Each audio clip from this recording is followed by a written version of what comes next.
नमस्कार,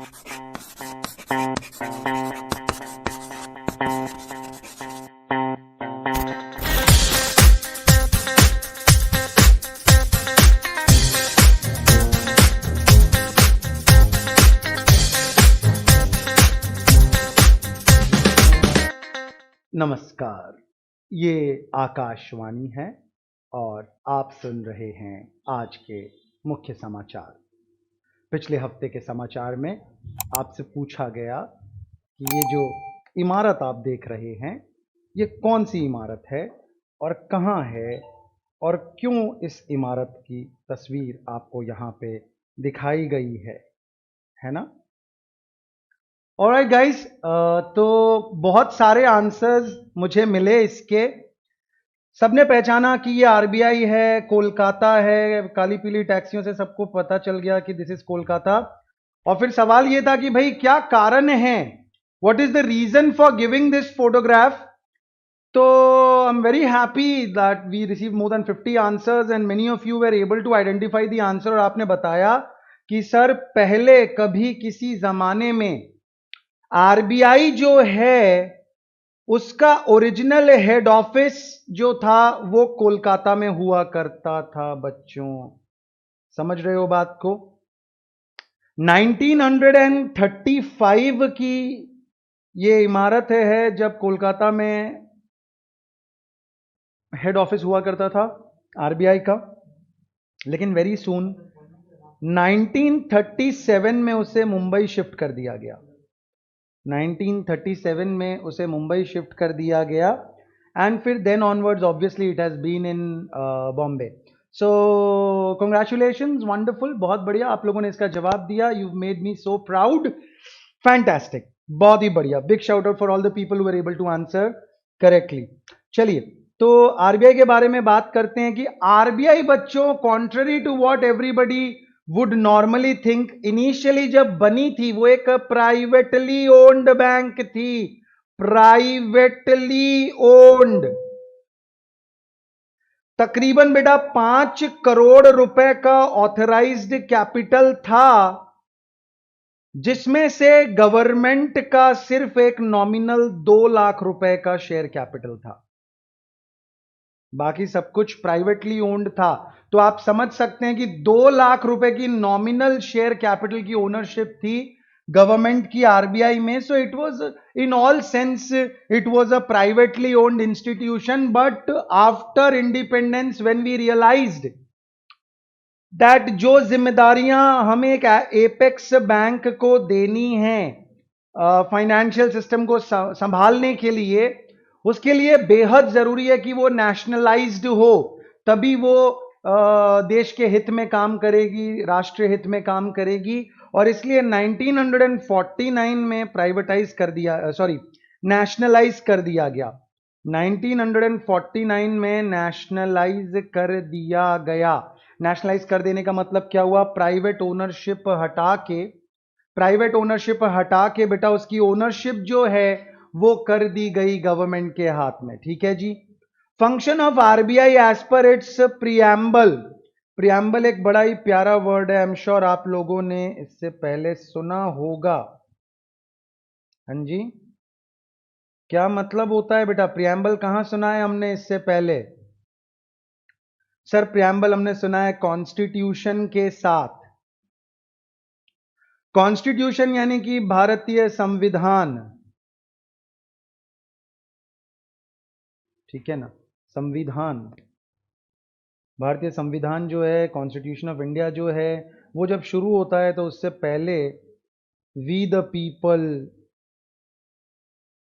social democratic, blah blah blah blah blah blah blah, इस तरीके से एक प्रियम्बल ऐड करा गया है कॉन्स्टिट्यूशन से पहले, जो कि ये कहा जा सकता है कि कॉन्स्टिट्यूशन की आत्मा बताती है, कॉन्स्टिट्यूशन का सार, इसेंस क्या है, वो इस 1 पेजर में कैप्चर करने का प्रयास किया गया है। राइट? तो उसी चीज को अपने कहते हैं बेटा प्रियम्बल।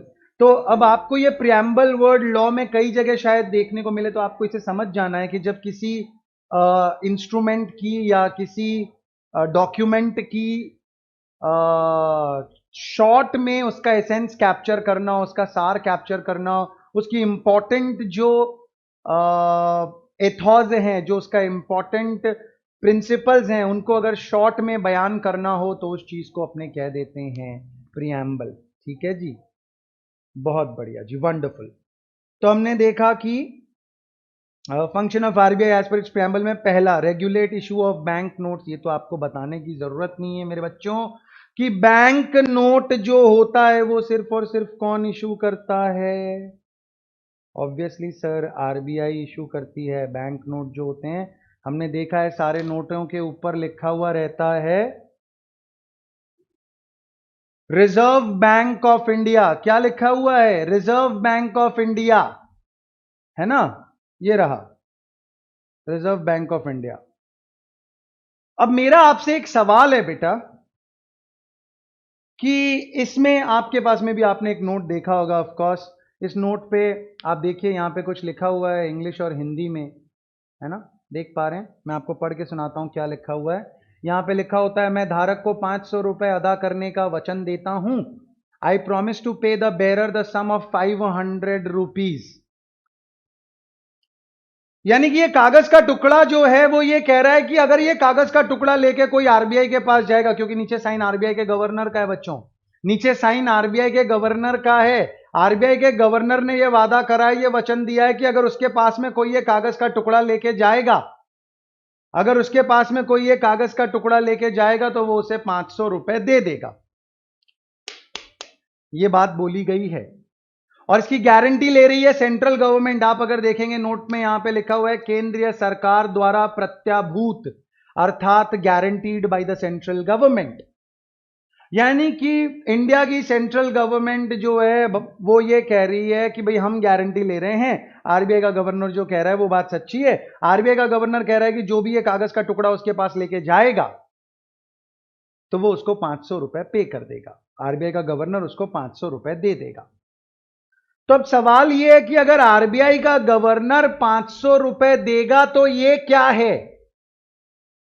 आप अगर ये लेके आरबीआई के गवर्नर के पास जाओगे और उसको बोलोगे कि भैया ये पकड़ो, मुझे तुम्हारे कागज के टुकड़े में कोई दिलचस्पी नहीं है, मुझे 500 रुपए दो, तो वो आपको 500 रुपए कहां से देगा? क्या देगा वो आपको? I so wish this lecture would have been a live lecture और मुझे आप लोगों के जवाब मिल पाते तो और मजा आता, बड़ा इंटरेस्टिंग रहता। बट प्रिटेंड करता हूं कि आप लोग जवाब दे रहे हैं कि सर वापस यही दे देगा, यही तो 500 रुपए होते हैं, और क्या देगा वो आपको, इसके अलावा और क्या दे सकता है? तो सवाल ये है कि अगर ये 500 रुपए हैं तो फिर वो ऐसा क्यों लिख रहा है कि मैं तुम्हें 500 रुपए देने का वचन अदा करता हूं? तो फिर दूसरा किसी का जवाब हो सकता है कि सर वो आपको 500 रुपए का सामान दे देगा। आप दुकान वाले के पास जाओगे, ये वाला नोट उसको दोगे तो वो आपको 500 रुपए का सामान दे देगा। तो वो तो आपके और दुकान वाले के बीच में हुआ, तो फिर उसमें आरबीआई का गवर्नर कहां से आ गया? तो सवाल यह है कि सर दुकान वाला शायद आपको 500 रुपए का सामान इसलिए दे रहा है क्योंकि उसको पता है कि इस नोट के ऊपर में आरबीआई के गवर्नर का सिग्नेचर है और उसे पता है कि इसमें 500 रुपए का परचेजिंग पावर है। ठीक है, वो लॉजिक भी सही है। बट अब मैं तुमसे एक बात करता हूं कि मान लो तुम्हारे घर के पास में एक डेयरी वाला है, ठीक है, तुम उससे दूध लेते हो, एक डेयरी वाला है तुम्हारे घर के पास में, तुमने जाके उसे कुछ पैसे दिए, उसने तुम्हें टोकन दे दिया, ठीक है। उस टोकन के ऊपर लिखा हुआ था 2 किलो दूध, 2 kg मिल्क के तुम्हें 10 टोकन दे दिए। अब तुम रोज आते हो, उसे एक टोकन देते हो और वो तुम्हें 2 kg दूध दे देता है। Very simple, very very simple transaction. तुमने डेयरी वाले से टोकन ले रखा है, तुम उसे टोकन देते हो, वो तुम्हें 2 किलो दूध दे देता है। बहुत ज्यादा कॉम्प्लिकेटेड बात नहीं कर रहा हूं, बहुत ही सिंपल सी बात है। तुम उसे टोकन दे रहे हो और वो तुम्हें 2 किलो दूध दे देता है। मेरा सवाल तुमसे ये है बेटा कि वो जो टोकन आपने उसको दिया, क्या वो 2 किलो दूध है? आंसर इज नहीं सर, वो तो सिर्फ 2 किलो का टोकन है। जब आप उसे टोकन देते हैं तो वो आपको फिजिकली सही मायने में जो दूध होता है वैसा 2 किलो दूध दे देता है। तो फिर सेम लॉजिक से अगर तुम कहते हो कि ये 500 रुपए जो है, यही 500 रुपए, ये जो नोट है, ये जो कागज का टुकड़ा है, यही 500 रुपए है, तब तो फिर वो टोकन ही दूध है। क्योंकि उसमें ये नहीं लिखा हुआ है कि मैं तुम्हें 500 रुपए का सामान दूंगा या 500 रुपए का परचेजिंग, पर इसमें ये लिखा है मैं तुम्हें 500 रुपए दूंगा।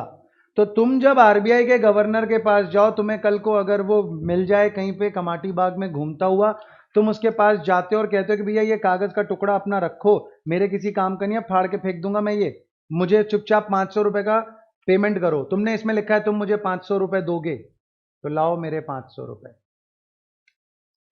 तो वो 500 रुपए क्या देगा तुम्हें, ये मेरा सवाल है तुमसे। समझ रहे हो मेरा सवाल क्या है तुमसे, कि ये क्या है? अगर ये 500 रुपए है तो इस पे ऐसा क्यों लिखा हुआ है कि मैं तुम्हें 500 रुपए देने का वचन अदा करता हूं, राइट? और अगर ये 500 रुपए नहीं है तो फिर 500 रुपए क्या होगा? तो सवाल अच्छे से सुन लें, ये आपका होमवर्क है, ये आपका काम है, करंट अफेयर्स का क्विज क्वेश्चन है। आपको कमेंट सेक्शन में मुझे बताना है कि आप आरबीआई के गवर्नर के पास जाके उसे एक कागज का टुकड़ा देंगे तो वो आपको 500 रुपए कैसे पे करेगा। ठीक है जी, चलिए आगे चलते हैं, पढ़ते हैं। अगली क्लास में बताऊंगा मैं आपको इसका answer. Regulate issue of bank notes, securing monetary stability. Securing monetary stability का मतलब क्या हुआ? एक बहुत ही जरूरी बात है, इसे हमें समझना चाहिए बेटा। ये स्टेबिलिटी वर्ड इकोनॉमिक्स में भी आपको कई जगह पे आता है, इक्विलिब्रियम, स्टेबिलिटी। स्टेबिलिटी का मतलब क्या होता है? एक ऐसी पोजीशन है, बैलेंस्ड पोजीशन है, वहां पे ना कुछ कम है ना कुछ ज़्यादा है।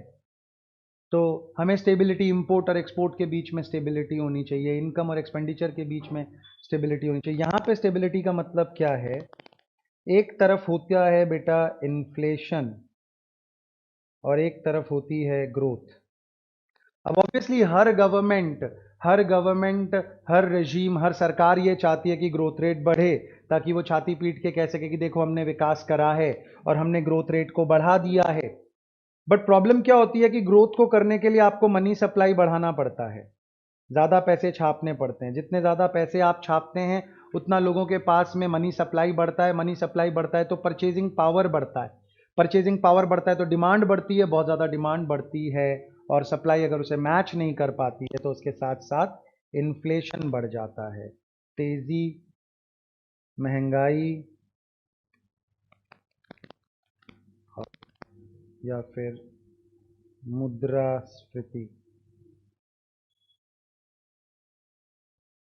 ठीक है ना, इन्फ्लेशन बढ़ जाता है। ये इन्फ्लेशन ना बढ़े वही स्टेबिलिटी है।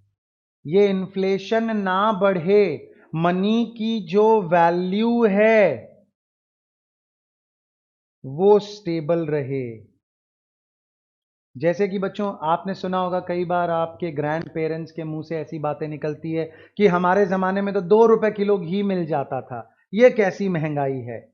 तो बस ये वही बात है, 2 रुपए किलो घी क्यों मिल जाता था? क्योंकि सर तब इन्फ्लेशन कम था। धीरे धीरे, यानी कि किसी जमाने में 2 रुपए की भी कीमत बहुत ज्यादा थी। किसी जमाने में बेटा 2 रुपए की कीमत भी बहुत ज्यादा थी, लेकिन आज 2 रुपए की कीमत बहुत कम हो गई है। ठीक है, आने वाले समय में आज तुम्हारे लिए शायद तुम्हारे पॉकेट में अगर 500 रुपये होता है तो ठीक है, इसका एक स्टैंडर्ड वैल्यू है, तुम इस 500 रुपये में खा सकते हो, मूवी भी देख सकते हो, पेट्रोल भी भरवा सकते हो और घर आ सकते हो। ठीक है, लेकिन क्या लगता है अपने को बेटा, आज से 20 साल बाद, 30 साल बाद क्या इस 500 रुपये से वो सब कुछ करना संभव हो पाएगा? Answer is no sir. Inflation बढ़ेगा तो शायद वही काम को करने के लिए फिर हमें 2,000 रुपये की या 3,000 रुपये की ज़रूरत पड़ने लग जाए। That is inflation. तो ये इन्फ्लेशन को रोके रखना, मनी की वैल्यू को स्टेबल रखना, यानी कि ये जो 500 की जो वैल्यू है, 500 रुपए का जो परचेजिंग पावर है, एक बास्केट ऑफ गुड्स जो आप 500 रुपए में खरीद सकते हैं आज, भविष्य में भी आप उसे खरीद पाएं, that is stability, that is monetary stability. Operate the currency and credit system. Operate the currency, currency का मतलब तो ऑब्वियसली आप समझ ही रहे हैं कि सारे के सारे बैंक नोट्स वो लोग छापते हैं तो करेंसी को वो लोग मैनेज कर रहे हैं। क्रेडिट सिस्टम का मतलब क्या हो गया बेटा? क्रेडिट सिस्टम का मतलब हुआ लोन देने की प्रक्रिया, लोन देने की प्रक्रिया, उसे हम लोग क्रेडिट कहते हैं।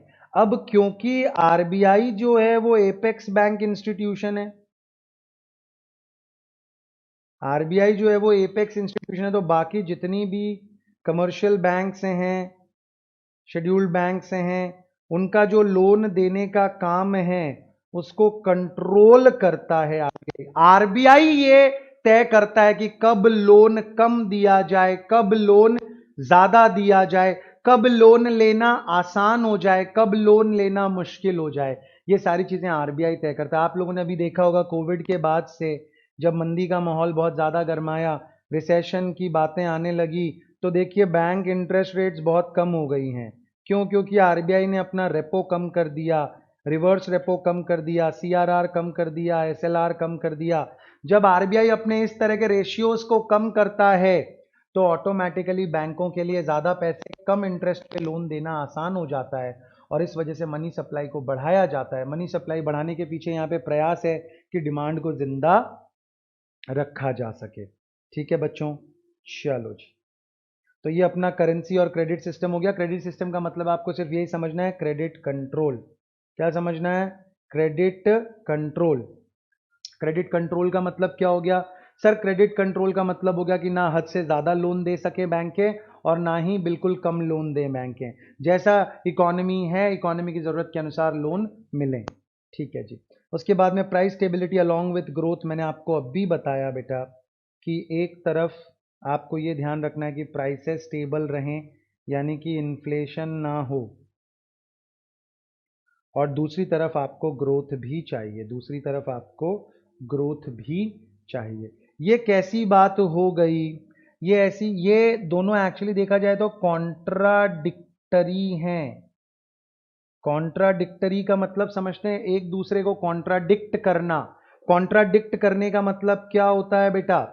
ए कह रहा है मैं इधर जाऊंगा, बी कह रहा है मैं इधर जाऊंगा, तुमको दोनों को एक साथ मैनेज करना है, दोनों एक दूसरे की बात को काट रहे हैं। यानी कि अगर अगर तुम चाहते हो कि इन्फ्लेशन ना हो तो तुम्हें मनी सप्लाई रोकनी पड़ेगी।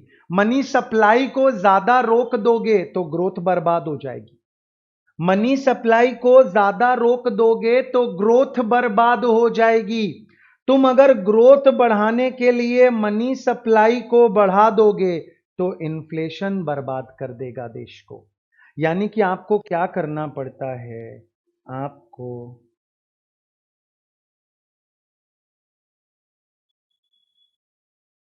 कैसा है? It is like trying to woo a girl for the first time and that girl comes with her best friend. ठीक है ना? अब प्रॉब्लम क्या है? अब जो बंदी, जिस आप अपना दोस्त बनाना चाहते हैं, अगर आप सिर्फ उस पर ध्यान देंगे तो बेस्ट फ्रेंड नाराज हो जाएगी, बेस्ट फ्रेंड नाराज हो जाएगी तो घर जाके उसके इतने कान भरेगी कि आपका काम नहीं हो पाएगा। और अगर आप बेस्ट फ्रेंड पे ज्यादा ध्यान दे देंगे तो आपकी जो बंदी है वो नाराज हो जाएगी। तो आपको एक बहुत ही क्रिटिकल बैलेंस मेंटेन करना पड़ता है। मैं तो देखो ज्यादा अनुभवी नहीं हूं, आप में से बहुत सारे लोग आई एम श्योर इस चीज को अनुभव कर चुके होंगे और वो फर्स्ट हैंड अपने एक्सपीरियंसेस से बता सकेंगे कि कैसे उन्होंने मैनेज करा और एक कैसा क्रिटिकल बैलेंस मैनेज करा कि ना तो इसे लगा कि इस पे कम ध्यान दिया गया, ना उसे लगा कि उस पे कम ध्यान दिया गया, ना इसे लगा कि इसे कम प्यार से देखा गया, ना उसे लगा कि उसे ज्यादा प्यार से देखा गया, है ना? उसको मैनेज जो करना है दैट इज उतना ही डिफिकल्ट काम है आरबीआई के लोगों के पास में। उनको प्राइस स्टेबिलिटी का भी ध्यान रखना है और ग्रोथ का भी ध्यान रखना है। ना तो मनी सप्लाई इतनी बढ़ जाए कि इन्फ्लेशन की वजह से देश बर्बाद हो जाए और ना ही मनी सप्लाई इतनी घट जाए कि ग्रोथ ही ना हो, कि ग्रोथ ही ना हो। तो बेसिकली आपको क्या करना पड़ता है? देखो, सिंपल भाषा में अगर मैं समझाऊं, एग्जाम्पल नहीं देके सभ्य भाषा में अगर मैं आपको समझाऊं ना बेटा, तो आपको ऐसा समझना पड़ेगा। आप ये लिखिएगा ये वाली लाइन को please. At times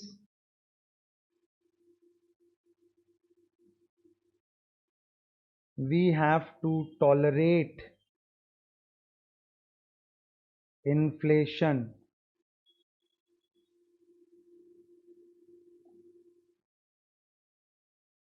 so as to achieve growth। कभी कभी हमें इन्फ्लेशन, थोड़ा बहुत इन्फ्लेशन टॉलरेट करना पड़ता है ताकि हमें ग्रोथ मिल सके। और कभी क्या होता है,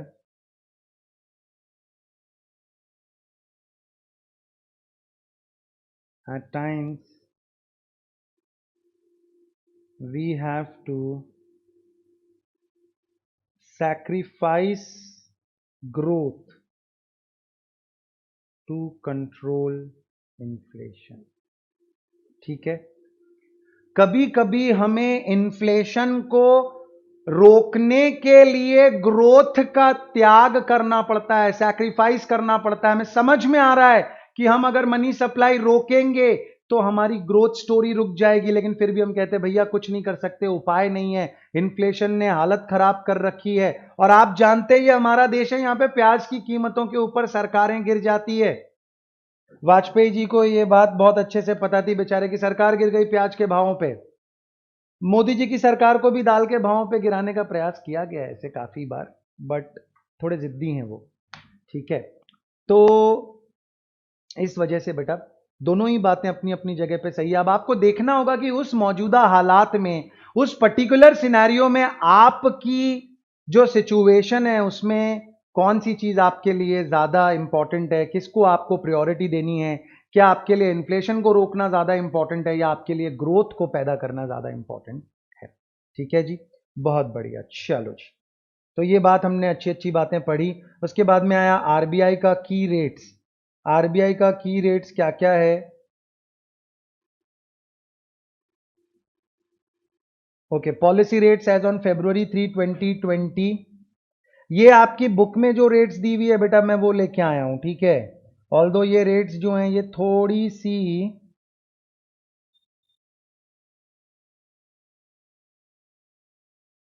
आउटडेटेड हैं थोड़ी सी, बट बुक में दी हुई है तो इसलिए मैं सोचा कि इसे आपके सामने रखा जाए। तो पहली चीज़ है रेपो रेट।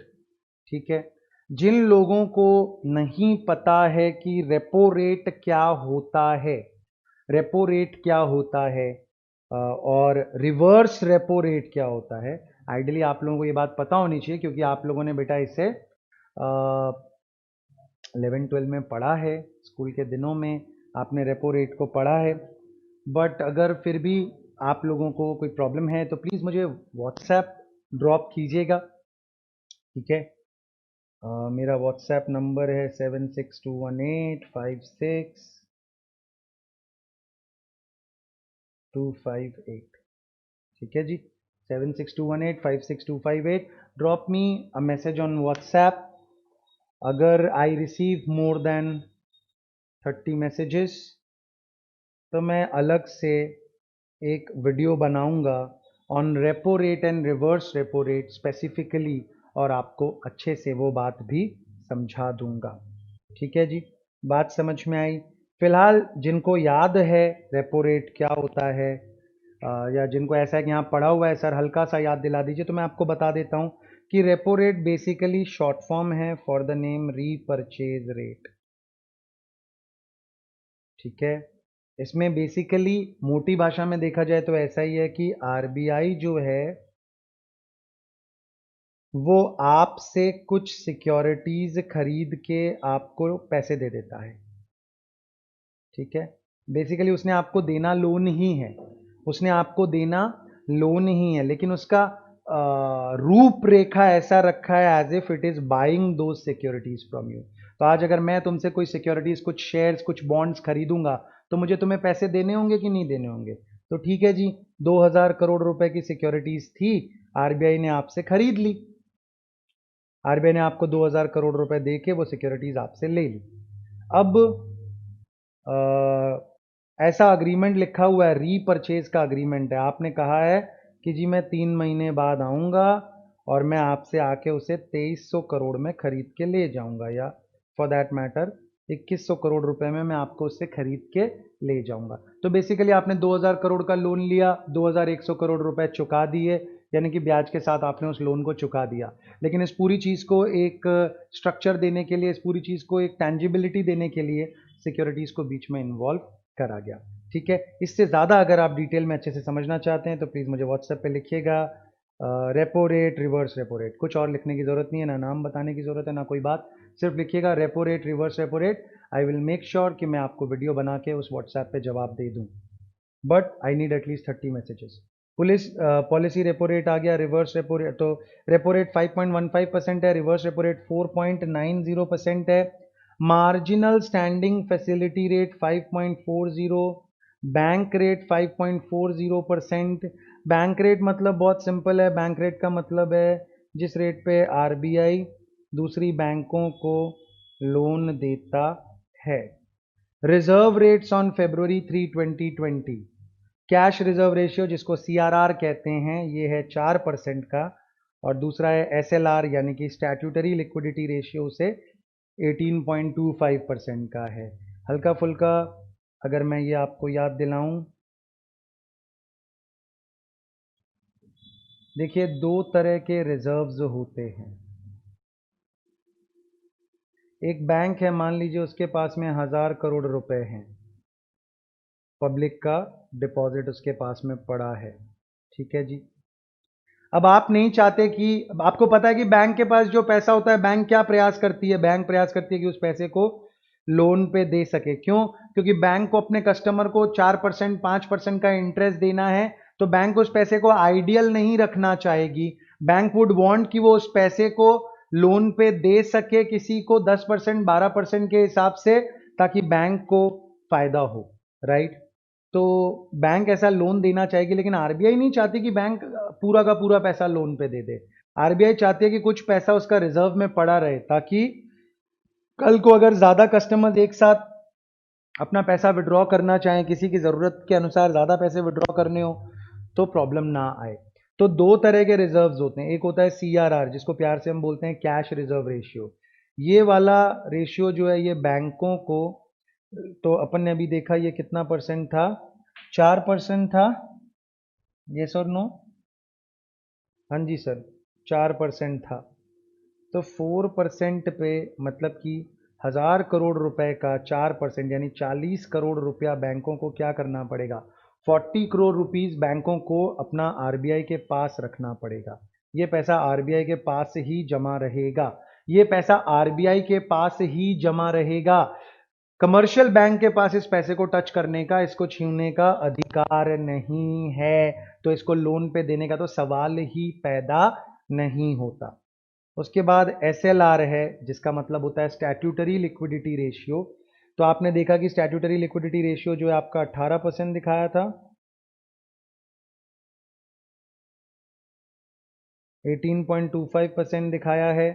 तो एसएलआर का मतलब क्या हो गया कि अगर 1,000 करोड़ है तो उसमें से 18.25 18.25 करूंगा तो 182.5, ये इतना रुपया कहाँ जमा करना पड़ेगा, ये आरबीआई के पास जमा करने की ज़रूरत नहीं है, ये पैसा बैंक अपने पास में ही रखेगा, लेकिन बैंक को ये पैसा लिक्विड फॉर्म में रखना पड़ेगा। बैंक को ये पैसा क्या करना पड़ेगा बेटा, लिक्विड फॉर्म में रखना पड़ेगा। अब सवाल है कि सर लिक्विड फॉर्म का मतलब क्या हुआ? लिक्विड फॉर्म का मतलब होता है कैश एंड कैश इक्विवेलेंट, यानी कि बैंक इस पैसे को ना तो किसी को लोन दे सकता है, ना स्टॉक मार्केट में इन्वेस्ट कर सकता है, etcetera etcetera. Bank max to max इस पैसे को अपने पास कैश में रख सकता है, या गिल्ट एज सिक्योरिटीज जो होती हैं, गवर्नमेंट बॉन्ड्स जो होते हैं, उसमें इस पैसे को पार्क करके रख सकता है, ताकि इसको क्विकली कैश में कन्वर्ट करवाया जा सके। तो अब आप देखिए कि कहीं ना कहीं बैंक ने 182.5 इसको लोन पे नहीं दे सकती, अपने पास रखना पड़ेगा एज इट इज। 40 करोड़ रुपया जो आरबीआई के पास जमा दे दिया उसको भी लोन पे नहीं दे सकती, एज इट इज अपने पास में रखना, आरबीआई के पास में रखना पड़ेगा। तो लगभग 222.5 करोड़ जो हैं उसको तो आरबीआई बैंक जो है वो लोन पे दे ही नहीं पा रही है। बाकी जो उसके पास में बचा है सिर्फ उसी पैसे को वो लोन पे दे सकती है। ऐसा करने से बैंक ने क्या किया, एक रिजर्व क्रिएट करवा दिया आरबीआई ने, ठीक है। अब मैं आपको प्रेजेंट की रेट्स बताता हूं बेटा, प्रेजेंट की रेट्स जो हैं ये चेंज हो चुकी हैं। सीआरआर अभी 3% कर दिया, यानी कि आप अपने पास में ही रखो, आरबीआई को सिर्फ 3% देने की जरूरत है। इसकी रीजन आप लोग ऑब्वियसली समझ सकते हैं बच्चों, जो मौजूदा हालात रहे पीछे कोविड की वजह से, तो कैश क्रंच चल रहा है, लिक्विडिटी की प्रॉब्लम है, तो आरबीआई आपके ऊपर यानी कि कमर्शियल बैंक के ऊपर दबाव नहीं डालना चाहते हैं। इट वुड वांट कि आप इजीली अपने कैश ऑपरेशंस मैनेज कर सकें। ये लेटेस्ट है बेटा, 5 जुलाई 2020 का ये है, तो अभी that's the day when I was making this PPT, है ना। तो 5 जुलाई 2020 के अनुसार अगर अपने देखेंगे तो CRR 3% का था, SLR जो है वो 18.5% का है, पहले 18.25 था, उसको 18.5 करा है, not much of a difference, लेकिन CRR 4 से सीधा 3% कर दिया। रेपो रेट 4% का है, रिवर्स रेपो रेट 3.35% का है, उनको भी कम करा गया है। Marginal standing facility rate 4.65%, bank rate 4.65%, सारी चीज़ों को कम किया गया। इफ़ यू कंपेयर 5.4% का बैंक रेट की जगह लेके आ गए 4.65% का बैंक रेट। ठीक है, अब ये बेटा ये अपने आप में एक बहुत बड़ा टॉपिक है, सारी रेट्स को समझना और सारी रेट्स का कैसे मनी सप्लाई के ऊपर क्या रिश्ता होता है इसको समझना हमारे करिकुलम में डायरेक्टली इन्वॉल्व नहीं है, इसलिए शायद बहुत ज़्यादा समय निकाल पाना संभव नहीं होगा। बट फिर भी मैं आपको कहता हूँ, आप मुझे अगर व्हाट्सएप करते हैं उस नंबर पे repo rate, reverse repo rate, तो आप मुझे कीजिएगा, मैं प्रयास करूँगा ज़रूर आपको एक 25 मिनट का, 30 मिनट का एक वीडियो बना के दूं, जो कि not strictly sticking to the syllabus, but yes आप अगर अच्छे से समझना चाहते हैं और आप उस पूरी चीज़ को समझ के ही आगे बढ़ना चाहते हैं, तो I would not want you to compromise. आप मुझे भेजिएगा, ज़रूर मैं आपको वीडियो बना के दूंगा। राइट, अभी मैं आपको ये बता रहा था कि एक अगर सर मुझे नहीं समझना सर, ये वो सब हमको नहीं करना सर, वो सब जो किताबी कीड़े हैं वही करेंगे, हमको तो सर बस इतना बता दो कि एग्जाम में इससे कोई क्वेश्चन आए तो हमें डायरेक्टली क्या आंसर देना है। तो एक बहुत सिंपल सरल तरीके से मैं तुमको इसका आंसर बताता हूं। अगर मनी सप्लाई को कम करना है, मनी सप्लाई, ध्यान से सुनो, मनी सप्लाई को कम करने का मतलब हो गया इन्फ्लेशन को कम करना। ठीक है, मनी सप्लाई को कम करना मतलब इन्फ्लेशन को कम करना, मतलब क्रेडिट को कम करना, मतलब लोन को कम करना। समझ रहे हो? हाँ सर, मनी सप्लाई को कम करना मतलब इन्फ्लेशन को कम करना, मतलब क्रेडिट को कम करना, मतलब लोन को कम करना। अगर ये करना है तो क्या करना पड़ेगा सर? अगर ये करना है तो CRR, SLR, repo rate, reverse repo rate वगैरह वगैरह वगैरह सबको बढ़ा दीजिए, सबको बढ़ा दीजिए, सबको बढ़ा दीजिए। अगर सारी चीजें बढ़ी हुई रहेगी तो अपने आप मनी सप्लाई कम हो जाएगा, इन्फ्लेशन कम हो जाएगा, क्रेडिट कम हो जाएगा, लोन कम हो जाएगा। क्या ये बात आपको समझ में आई? हाँ जी सर, समझ में आई। अब इसके ठीक विपरीत बात अगर मैं आपसे पूछूं कि बेटा अगर तुम चाहते हो मनी सप्लाई को बढ़ाना तो तुम्हें क्या करना पड़ेगा, तो सर बहुत आसान का क्वेश्चन है ये तो। अगर सर मैं मनी सप्लाई को बढ़ाना चाहता हूँ, अगर मैं डिमांड को बढ़ाना चाहता हूँ तो मुझे क्या करना पड़ेगा, तो सर मुझे रिवर्स रेपो रेट को, CRR को, SLR को, सबको कम करना पड़ेगा। बात समझ में आई? हाँ जी, इंक्रीज क्रेडिट, क्रेडिट इंक्रीज करना है, लोन इंक्रीज करना है, तो आपको इन सबको कम करना पड़ेगा, यानी कि डिक्रीज,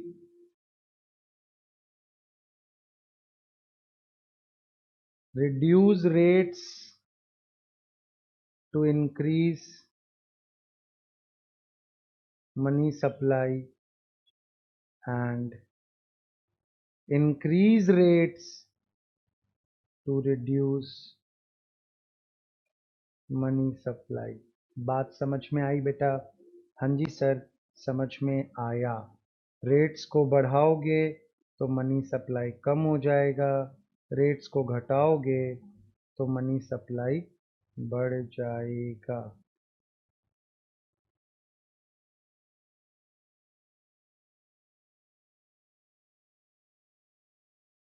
बस इतनी सी बात है बेटा। चलो बहुत बढ़िया।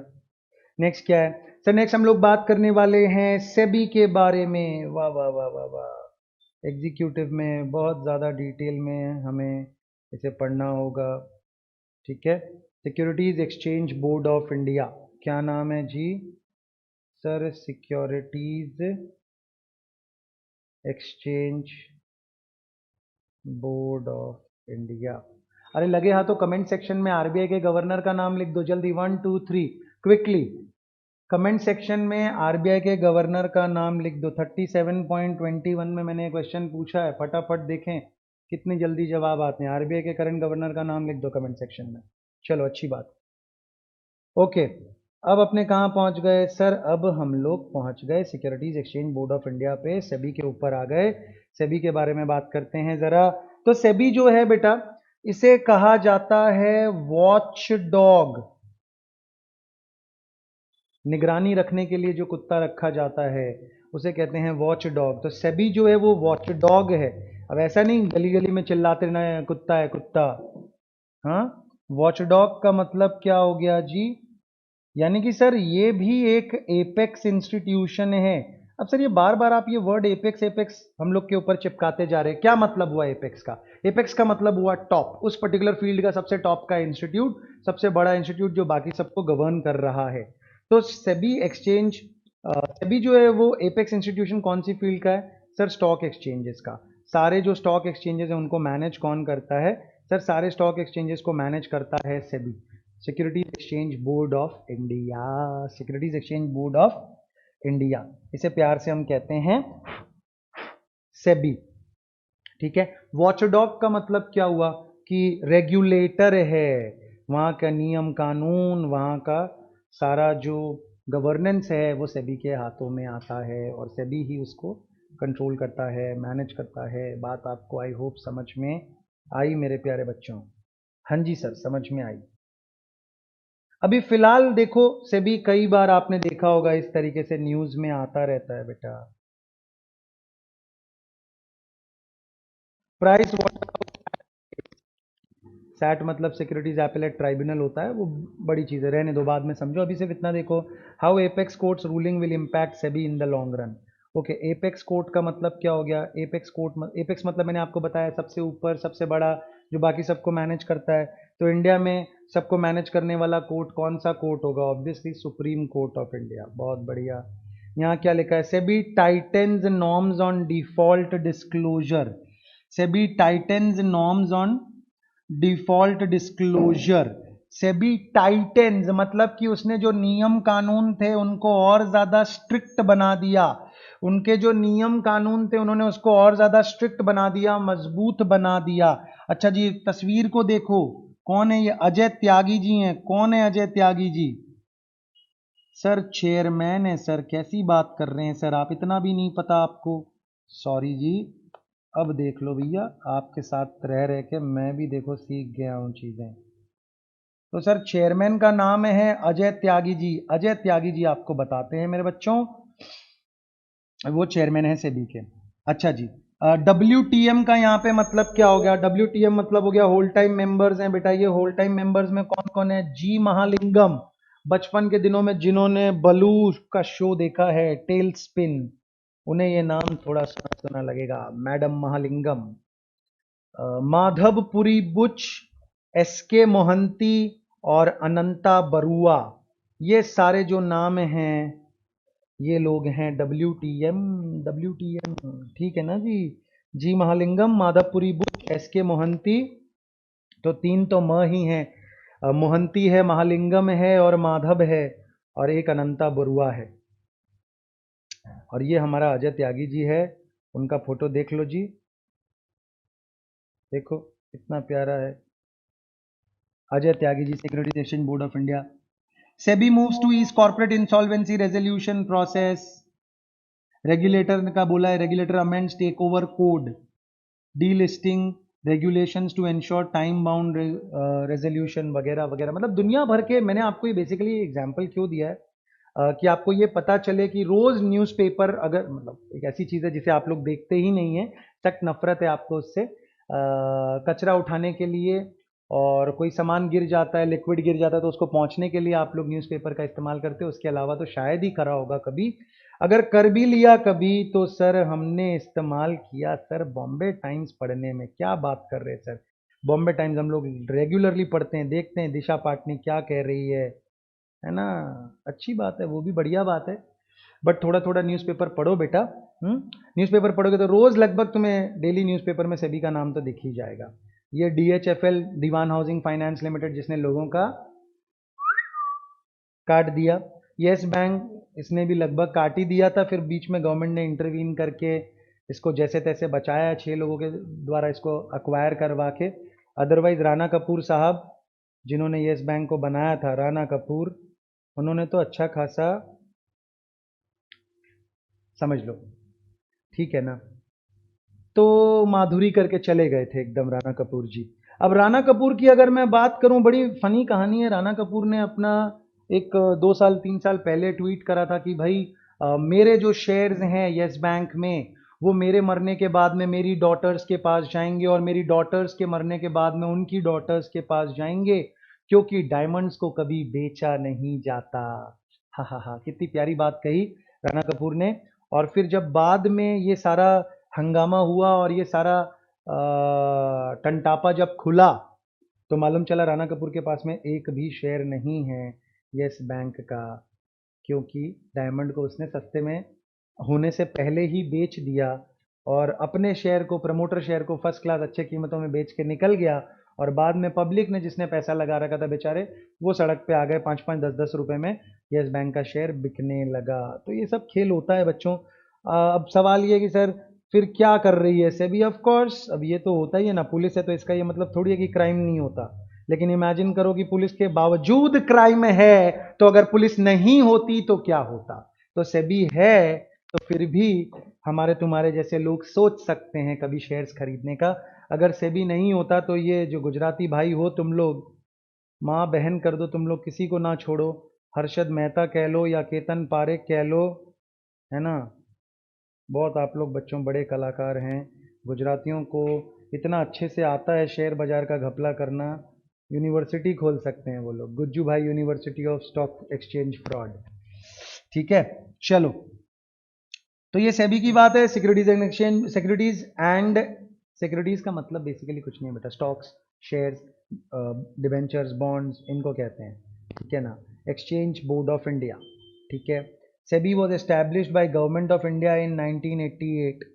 आपको जान के आश्चर्य होगा कि बॉम्बे स्टॉक एक्सचेंज जो है लगभग 150 साल पुराना है, बहुत पहले का है। लेकिन सेबी जो है 1988 में आया, तो उससे पहले गुजरातियों ने खेल खेल दिया।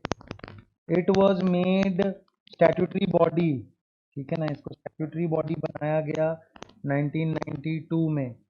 उसके बाद में main office of SEBI is located in Mumbai obviously. It has 4 other regional offices, Kolkata, Delhi, Chennai and Ahmedabad.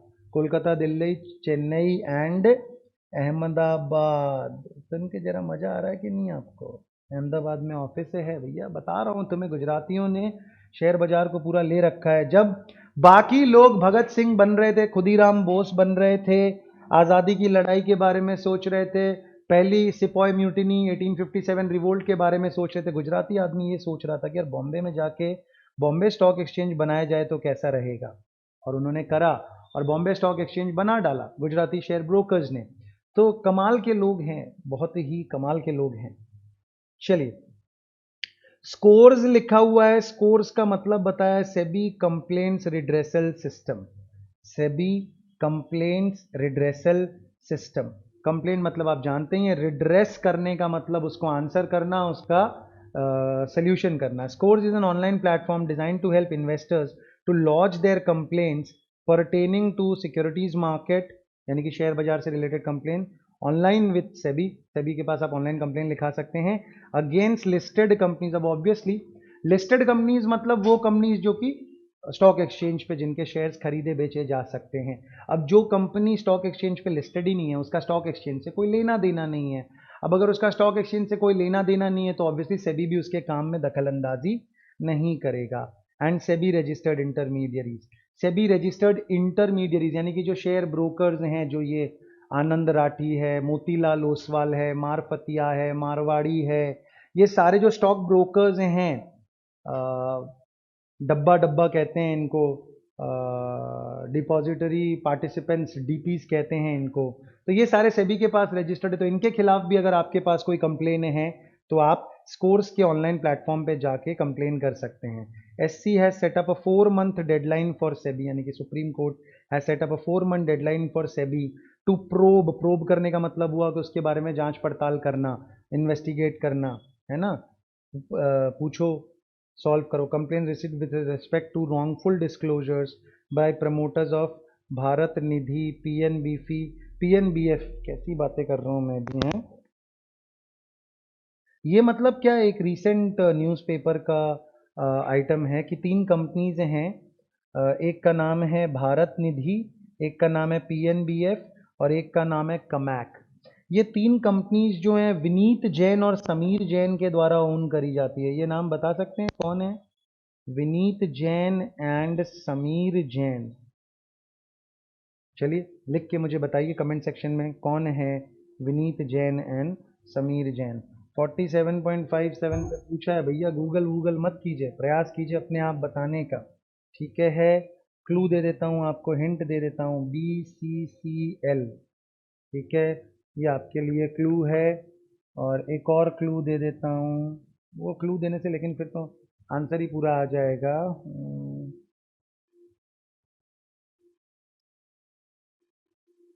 चलो वो क्लू है,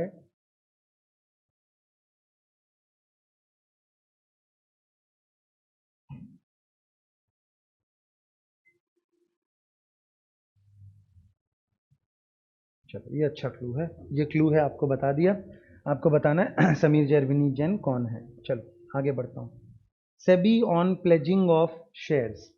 हाँ, तो ये मैंने आपको बताया कि ये जो समीर जैन हैं, विनीत जैन हैं, इनके द्वारा क्रॉस होल्डिंग के द्वारा ओन करी गई कंपनीज हैं, घपले वपले करके बैठे हैं, उल्टा पुल्टा बात बोला हुआ है, झूठ झपाट करा हुआ है। तो सुप्रीम कोर्ट ने सेबी को 4 महीने का समय दिया है कि भैया इनको सॉर्ट आउट करो। SEBI on pledging of shares, pledge करने का मतलब क्या होता है बच्चों? कॉमन भाषा में सिंपल शब्दों में बताऊं तो गिरवी पॉन करना। ठीक है, SEBI has tighten the norms for pledging of shares by promoters of listed companies. जो भी लिस्टेड कंपनीज हैं उनके जो प्रमोटर्स हैं, प्रमोटर्स मतलब जिन्होंने उस कंपनी को बनाया था, जिस परिवार के लोगों ने, जिस समूह के लोगों ने, जिस सर्कल के लोगों ने उस कंपनी को बनाया था, उनको प्रमोटर्स कहते हैं। और प्रमोटर्स के पास में अगर किसी कंपनी के ज़्यादा शेयर हैं, आप अगर देखिए किसी शेयर में इन्वेस्ट करना चाहते हैं और आप देखते हैं कि भाई इसके प्रमोटर के पास में बहुत ज़्यादा शेयर्स हैं, तो दैट गिव्स यू कॉन्फिडेंस कि बॉस जो इस कंपनी को रन कर रहा है, रेगुलर बेसिस पे जो इस कंपनी को मैनेज कर रहा है, उसके पास में भी कंपनी के बहुत सारा शेयर्स ओन किया हुआ है। तो ही विल मेक श्योर कि कुछ गड़बड़ ना हो, क्योंकि उसका खुद का भी फिर नुकसान बहुत ज़्यादा होगा वरना। तो disclose detailed reasons for pledging of shares. Detail में पूरा बताइए कि आखिर आप अपने शेयर्स को क्यों प्लेज करना चाहते हैं। व्हाट इज योर रीजन, आप क्यों गिरवी रखना चाहते हैं शेयर्स को। विद इन 2 डेज, पहले 7 दिन हुआ करता, तो ये इंपॉर्टेंट है, आपको एग्जाम में पूछा जा सकता है। As per SEBI norms, promoter needs to give a disclosure within dash days of pledging shares. तो 7 दिन की जगह 2 दिन हो गया। If the total amount of the shares pledged by the promoter crosses 50% of the total stake held by the promoter or more than 20% of the concerned company's share capital। क्या मतलब हुआ जी इसका? देखो, मान लो 100 शेयर है, ठीक है, कंपनी के पास में टोटल, एक्स लिमिटेड है, एक्स लिमिटेड के टोटल 100 शेयर हैं, इसमें से प्रमोटर के पास 30 शेयर हैं, लेट अस अज्यूम प्रमोटर के पास में 30 शेयर हैं, लेट अस अज्यूम। तो उसको कब ये सब करना पड़ेगा? तो उसमें बोला है कि 50% of shares held bye promoter, यानी कि 30 है, तो अगर उसने 15 से ज्यादा शेयर्स प्लेज करने चाहे, टोटल कंपनी के शेयर्स को भूल जाओ, फिर हम सिर्फ इसके ऊपर फोकस कर रहे हैं कि जी ये 30 है, 30 का अगर वो 50% से ज्यादा शेयर्स को प्लेज करना चाहता है, 15 से ज्यादा शेयर्स को प्लेज करना चाहता है, तो वो प्रोविजन ऑटोमेटिकली अट्रैक्ट हो जाएगा। दूसरा क्या बोला है? दूसरा बोला है कि बेटा अगर 100 शेयर्स हैं, इसका टोटल निकालो, 100 का 20% यानी कि 20 शेयर्स अगर 20% को एक्सीड कर जाए, फिर वो भले ही ये वाले प्रोविजन को अट्रैक्ट ना करे, तो भी आपको वो करना पड़ेगा। मैं आपको एक एग्जांपल देता हूं, चलो ये 50% वाला आपको समझ में आया? थोड़ा सा कंफ्यूजिंग हो गया है, देखो मैं आपको वापस बताता हूं। पहला क्या बोला है? पहला पॉइंट समझ लो, pledge by the promoter crosses 50% of the total shares held by the promoter, बात खत्म। तो इसका तो एग्जाम्पल हमने देख लिया कि 100 शेयर थे, प्रमोटर के पास में 30 था, प्रमोटर अगर 15 से ज़्यादा शेयर को प्लेज करना चाहता है तो उसको ये बात माननी पड़ेगी। What is the second option? Second option मान लीजिए कि कंपनी के शेयर्स हैं 500 शेयर्स हैं कंपनी के। कितने शेयर्स हैं सर? 500 शेयर्स है। 500 में से प्रमोटर के पास में कितने हैं सर? प्रमोटर के पास में शेयर्स हैं 250। 250 शेयर्स हैं प्रमोटर के पास में। ओके जी। अच्छा जी, वो प्लेज कितने करना चाहता है सर? वो प्लेज करना चाहता है 120 शेयर्स को। ओके जी, ये भी समझ में आया। प्रमोटर के पास में 500 शेयर्स हैं, सॉरी प्रमोटर के पास में 250 शेयर्स हैं और वो प्लेज करना चाहता है 120 शेयर्स को। तो अब मैं 250 का 50% निकालता हूँ, कितना आता है सर? 125 आता है। क्या 125 से ज़्यादा प्लेज करना चाहता है? Answer is no. यानी कि सर ये 50% वाला क्राइटेरिया तो अट्रैक्ट नहीं हुआ, लेकिन साथ साथ सर ये भी लिखा हुआ था greater than 20% of total shares. तो टोटल शेयर्स कितने हैं सर? टोटल शेयर्स 500 है। 500 का 20% कितना आएगा सर? 100 आएगा। 100 एक्सीड हुआ कि नहीं हुआ? यस सर, 100 एक्सीड हो गया है। तो क्योंकि 100 एक्सीड हो गया है तो वो क्राइटेरिया एप्लीकेबल हो जाएगा और इसको डिस्क्लोजर देना पड़ेगा 2 दिन के अंदर अंदर। बात समझ में आई? चलो अब ये इलस्ट्रेशन आप खुद सॉल्व करो।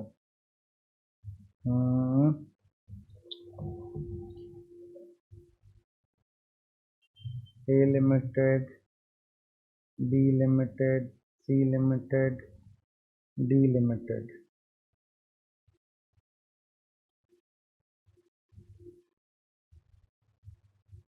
टोटल शेयर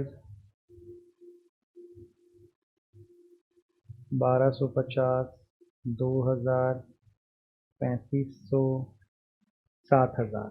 ठीक है। प्रमोटर के पास में कितने शेयर्स हैं?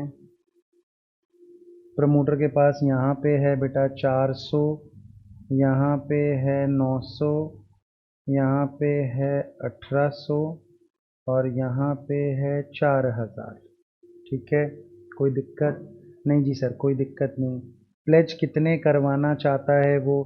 सर वो प्लेज यहाँ पे करवाना चाहता है 200, यहाँ पे प्लेज करवाना चाहता है एक सेकंड सॉरी,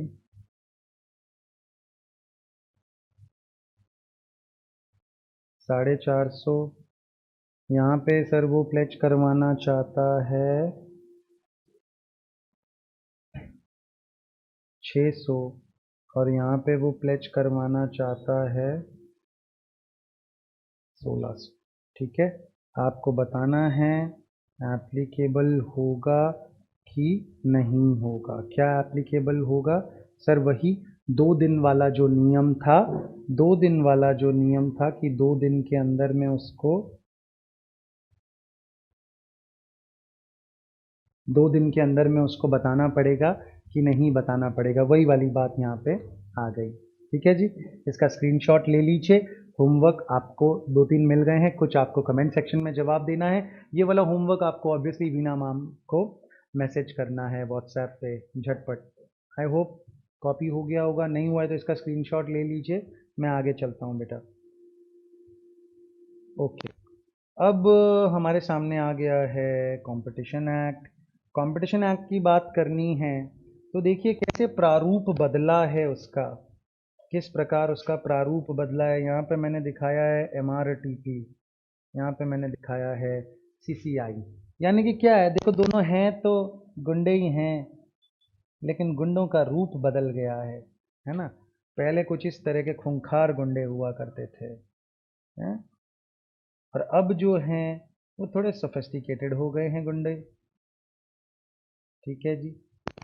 तो यानी कि पहले बहुत ज़्यादा क्रूएल थे भाई, पहले बहुत, देखो तलवार वलवार लेके हाथों में घूम रहे हैं, किसी को भी मार देंगे। लेकिन अब जो है थोड़ा ग्रे शेड्स हैं, लेकिन मतलब उतना ज़्यादा खूंखारियत नहीं है।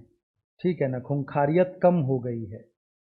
यानी कि कुछ ऐसा हुआ कि बेटा पहले ना MRTP बोल के एक चीज़ होती थी जिसका नाम होता था monopoly and restrictive trade policy ठीक है ना। ये एक्ट था, एमआरटीपी एक्ट था। इसके तहत क्या था कि किसी भी बिजनेस का डोमिनेंट पोजीशन होना ही बुरा है। कोई बिजनेस का इतना डोमिनेंट पोजीशन नहीं होना चाहिए कि भैया मतलब कोई बिजनेस हद से ज्यादा बड़ा नहीं होना चाहिए, दैट्स इट। इतना उनका ऑब्जेक्टिव था कि भाई no business should reach the stage of a monopoly, no business should become too big, and if at all ऐसा कुछ हो रहा है तो फिर हम उसके ऊपर में सैंक्शंस लगाएंगे। हम प्रयास करके उसको या तो छोटा करवाएंगे, उसको तोड़ देंगे, या उसको कुछ एरियाज में एंटर करने से रोक दिया जाएगा। इवेंचुअली देखिए दोनों का काम, दोनों का टारगेट कैसा था कि कंपटीशन रहे मार्केट में।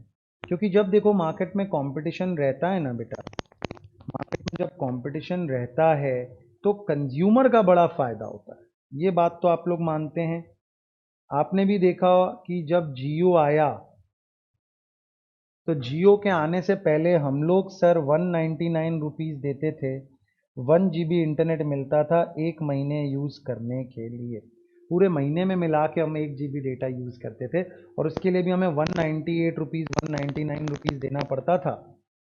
लेकिन सर जियो ने आके ऐसा खेल बदला, ऐसा कंपटीशन को तेज करा कि हमें वही अब मिलने लगा लगभग 500-600 रुपये में, और वो भी 4 डेज के लिए, और वो भी लगभग 1.5 GB 2 GB पर डे मिलने लगा। यस और नो? हाँ जी सर, ऐसा हुआ। जब तक ये कंपटीशन तेज नहीं था, हम ज़्यादा पैसे भर रहे थे, कंज्यूमर का नुकसान हो रहा था। लेकिन जब ये कंपटीशन आया, जब ये कंपटीशन तेज हुआ, तो ऑटोमेटिकली क्या हुआ? ऑटोमेटिकली सर चीज़ें बहुत ज़्यादा सस्ती हो गई और कंज्यूमर का बहुत फ़ायदा होने लगा। फॉर एग्ज़ाम्पल, और एक एग्ज़ाम्पल अगर मैं आपको यहाँ पे बताऊँ तो देखिए, फ़्लाइट ट्रैवल जो था वो बड़ा महंगा हुआ करता था, और बहुत महंगी टिकटें हुआ करती थी। फिर एक कंपनी आई जिसका नाम है एयर डेक्कन, ठीक है। इवेंचुअली वो कंपनी बिक गई, आज की डेट में एयर डेक्कन नहीं दिखाई देता है, बट एयर डेक्कन को श्रेय जाता है, क्रेडिट जाता है इंडिया में कम से कम लो कॉस्ट एयरलाइंस का बिजनेस स्टार्ट करने का। कैप्टन गोपीनाथ करके नाम था, if I am not wrong, जिन्होंने इसे शुरू करा था। और एयर डेक्कन ने ये पॉसिबल करा कि 2-3 हज़ार रुपये में फ़्लाइट की टिकटों के प्राइस होने लगे।